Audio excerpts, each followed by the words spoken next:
তা মুক্তেশ্বর যাওয়ার আগে এই মন্দিরটা আপনারা দেখতে পাবেন জাগেশ্বর থেকে 30 কিলোমিটার দূরের পর।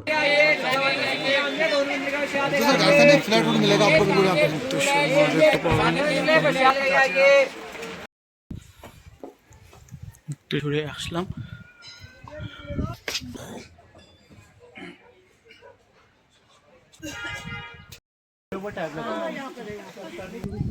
দেখুন আসাম বলে না সবচেয়ে উপরে মুক্তেশ্বর, ভিউটা দেখুন। এখন পুরো ফগ ফগ হয়ে আছে আর এখন বিকেল 5টা বাজে, তো কি সুন্দর লাগছে।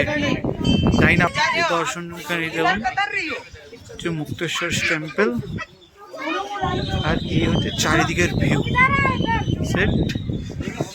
সিঁড়ি হচ্ছে কষ্ট করে, কিন্তু মুক্তেশ্বর মহাদেব উপরে না আসলে বুঝবেনই না এত সুন্দর লাগছে এই জায়গাটা। ভিউটা ফগ আছে ঠিক আছে, কিন্তু ফগেও যে মেঘগুলো। মহাদেব জয় মুক্তেশ্বর মহাদেব।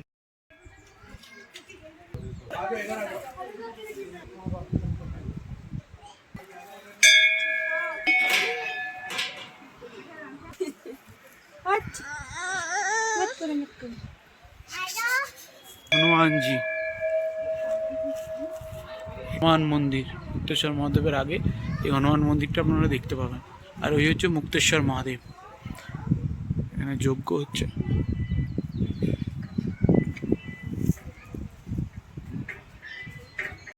মুক্তেশ্বর মন্দির দেখার পর তা আমরা এখন ভীমতাল লেকের পাশ দিয়ে যাচ্ছি। ভীমতাল লেকের এই সৌন্দর্যটা দেখুন, অসাধারণ। এখন নামলাম নামটা রাত হয়ে গেছে। অসাধারণ সৌন্দর্য ভীমতাল লেকের।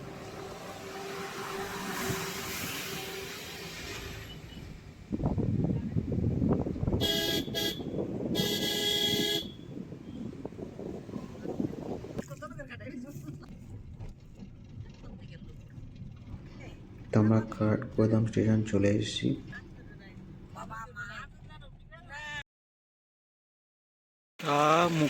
মুক্তেশ্বর দেখে আপনার ভীমতাল দেখে, ভীমতালে নামিনি, দেখলেনি আপনার বাড়ি দিয়ে তুললাম। যেহেতু রাত হয়ে গেছিলো, অনেকটা লেট হয়ে গেছিলো, কারণ আমি জাগেশ্বর করে মুক্তেশ্বর করে তারপর আমি কাঠগোদাম স্টেশন এলাম। তা জাগেশ্বর থেকে মুক্তেশ্বর যাওয়ার 30 কিলোমিটার পর আপনার এই শিব নিবাসটা দেখতে পাচ্ছেন। অনেক বড় একটা শিব মন্দির দেখতে পাচ্ছেন। আর এটাই এখানে নতুনভাবে তৈরি করা হয়েছিল। এটা একটা আশ্রম, এখানে থাকারও জায়গা আছে, কিন্তু অফার শুরু হয়নি। তবে দাম দিয়ে কথা বলছি। फ्लैट रूट मिलेगा आपको बिल्कुल यहाँ पे मुक्तेश्वर महादेव टेम्पल है। কিছু ফুলও পাবেন। মুক্তেশ্বর মহাদেব, এটাই হচ্ছে মুক্তেশ্বর মহাদেবের মেন গেট। নৈনিতালের অন্যতম মুক্তেশ্বর মহাদেব যেটা আমরা চিনি। তা মোটামুটি সিঁড়ি আছে 150-র মতো। চলো উঠি গিয়ে আপনাদের কথা বলছি কীভাবে যাচ্ছি। মুক্তেশ্বর মহাদেবের এরকম সিঁড়ি আছে 125টা। মন্দির এইদিকে সিঁড়ি ছড়ে আসলাম। মারাত্মক ঠান্ডা এখানে।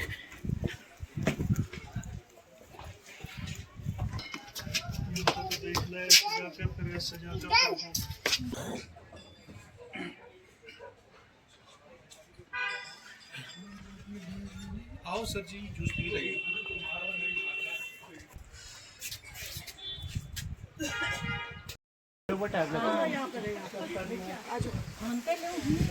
এখান থেকে আরো 20টা সিঁড়ি আছে, তোরা সিঁড়ি আসলাম এখান থেকে। ওই হচ্ছে মুক্তেশ্বর মহাদেব। মুক্তেশ্বর মন্দির থেকে উপরের ভিউটা দেখুন। উফ, আসাম বলে না সবচেয়ে উপরে মুক্তেশ্বর, ভিউটা দেখুন। এখন পুরো ফগ ফগ হয়ে আছে আর এখন বিকেল 5টা বাজে, তো কি সুন্দর লাগছে। জানি না আপনাদের কতটা ভালো করে দেখাতে পারছি। এই হচ্ছে মুক্তেশ্বর টেম্পল, দর্শনকারী দেখুন হচ্ছে মুক্তেশ্বর টেম্পল, আর এই হচ্ছে চারিদিকের ভিউ সেট। সুন্দর 125টা সিঁড়ি হচ্ছে কষ্ট করে, কিন্তু মুক্তেশ্বর মহাদেব উপরে না আসলে বুঝবেনই না এত সুন্দর লাগছে এই জায়গাটা। ভিউটা ফগ আছে ঠিক আছে, কিন্তু ফগেও যে মেঘগুলো উড়ে আসছে। আর এখানে মুক্তেশ্বর মহাদেবটা এত সুন্দর। এই দেখুন আমার পেছনে মন্দির, মন্দিরের গর্ভে গিয়ে ছবি তুলতে দেয় না, মানে খুবই ভালো লাগছে। আর এদিকে ভিউটা জানি না আপনাদের কতটা কি ভালো দেখাতে পারছি। অসাধারণ লাগছে, অসাধারণ।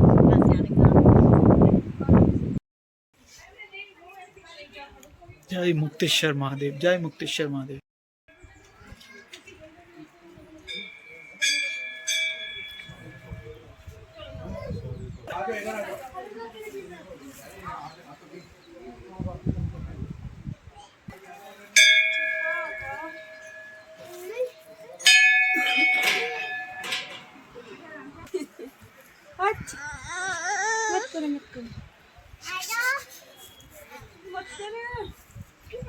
এটা মুক্তজির মহাজি আশ্রম, আর এটা হচ্ছে হনুমানজি, এটা হচ্ছে হনুমান মন্দির। মুক্তেশ্বর মহাদেবের আগে এই হনুমান মন্দিরটা আপনারা দেখতে পাবেন। আর ওই হচ্ছে মুক্তেশ্বর মহাদেব, এখানে যজ্ঞ হচ্ছে।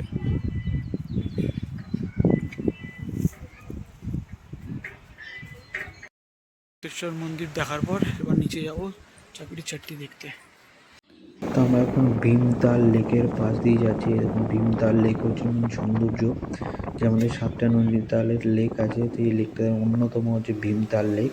অপরূপ সৌন্দর্য দেখুন আপনারা, উফ, খুব সুন্দর লাগে রাত্রিবেলা